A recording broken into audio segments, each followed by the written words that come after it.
Siddhi Vinayak public Schuler एकादश वार्षिक उत्सव अनुष्ठित होइछे। आफ्रिका महादेश पई भारत सरकार स्वतंत्र राष्ट्रदूत डॉक्टर दीपक भोरा मुख्य अतिथि भाव जोगदे कार्यक्रम को उद्घाटन करथिले।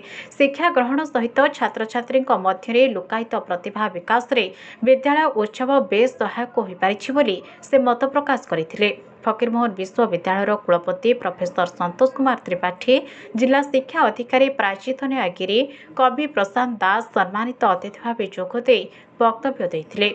शिक्षानुष्ठान परिचालना ट्रस्ट चेयरमैन कबीर कुमार मजुआल स्वागत भाषण देथिबा बेले ट्रस्टर सभापति मौसम कुमार सिंह शिक्षादान और शैक्षिक परिवेश संपर्क में कहिथिले।